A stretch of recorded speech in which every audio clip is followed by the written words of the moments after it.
하나님이 우리를 불쌍히 여겨주시면 모든 문제는 끝날 줄로 믿습니다. 자, 그런데요, 하나님이 우리를 불쌍히 여기실지 아니실지는 절대적으로 하나님의 주권에 달렸어요. 다시 말하면 하나님 마음이라는 거예요. 그래서 로마서 9장 15절에는 하나님이 긍휼히 여길 자를 긍휼히 여기고 불쌍히 여길 자를 불쌍히 여기신다. 하나님의 마음이라는 거죠. 그러면 하나님께서 나를 불쌍히 여길 때까지 무작정, 그러면 하나님이 어차피 불쌍히 여기시든 아니든 하나님의 마음이니까, 그럼 하나님이 나를 불쌍히 여겨주실 때까지 무작정 기다리고 있다가 하나님께서 불쌍히 여기지 않으시면 뭐 어쩔 수 없지, 하나님이 마음인데. 여러분, 이렇게 포기해야 되겠습니까? 기다리지만 말고 불쌍히 여김 받을 수 있는 일을 하시기를 축복합니다. 감 떨어질 때까지 기다리지 마시고, 감이 익었으면 흔들어 보든가, 안 되면 기어 올라가 보든가, 그것도 안 되면 장대라도 만들어 오든가, 안 되면 주변에 돌이라도 집어 던져야지요. 아니, 그 감 떨어질 때까지 거기서 기다리고 있습니까? 감이 익었으면 돌이라도 던져봐야 될 거 아니에요? 할렐루야.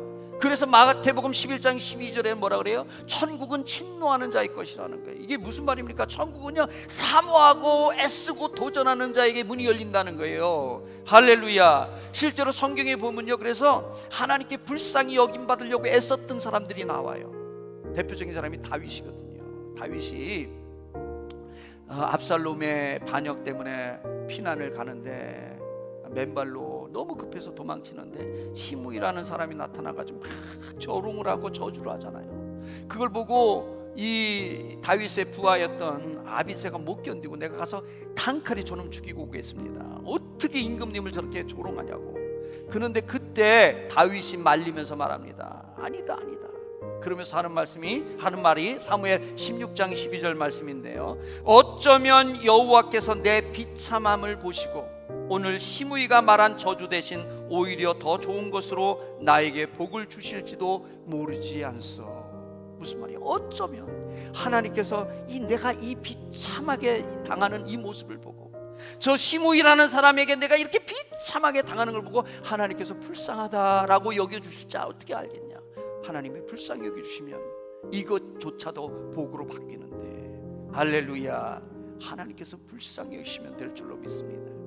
마가복음 10장 47절에 보니까 바디메오라는 맹인이 있었습니다. 근데 이 바디메오가 예수님이 지나간다는 소리를 듣고 막 소리를 칩니다. 다윗의 자손 예수여, 나를 불쌍히 여기주소서. 다윗의 자손 예수여, 나를 불쌍히 여기주소서. 그러니까 다른 사람들이 막 나무라는 거예요. 니만 예수 만나러 왔냐고, 우리도 예수님 만나야 된다고, 우리도 예수님이 필요하다고. 그런데 이 사람이 포기하지 않고요, 이 바디메오가 더 큰 소리로 외칩니다. 다윗의 자손 예수여, 나를 불쌍히 여기소서, 나를 불쌍히 여기소서. 그 소리를 예수님께서 들으셨어요. 그래서 제자들에게 데리고 와라. 데리고 와가지고 예수님께 치료해 주셨습니다. 여러분, 하나님께서 우리를 불쌍히 여겨주시면 될 줄로 믿습니다. 자, 그러면 무작정 기다릴 것이 아니라 하나님께서 나를 불쌍히 여겨주실 확률을 높여야 되잖아요. 할렐루야. 어떻게 하면 될까요? 하나님의 마음에 드는 일을 하면 될 줄로 믿습니다. 하나님의 마음을 시원하게 해드리는 소원을 풀어드리면 될 줄로 믿습니다. 하나님의 소원이 뭐예요? 잃어버린 영혼을 구원하는 거예요. 어떻게 하느냐고요? 하나님께서 그것이 얼마나 큰 소원이면 당신의 아들을 십자가에 죽이면서까지 그 일을 하셨겠어요. 그리고 예수님의 마지막 이 땅에서의 부탁하신 말씀도 뭐예요? 가서 모든 족속으로 제자를 삼으라는 거예요. 영혼 구원하라는 거예요. 여러분, 우리가 구체적으로 해야 될 일이 영혼 구원인 줄로 믿습니다. 그게 그래서 우리 교회가 행축을 하는 거예요. 행복축제를 하는 거예요. 하나님의 소원을 풀어드리면 적어도 하나님께서 우리를 불쌍히 여겨주실 가능성이 높아질 줄로 믿습니다. 그리고 하나님이 불쌍히 여겨주시면 모든 문제는 더 이상 문제가 아니라 끝난 것인 줄로 믿습니다.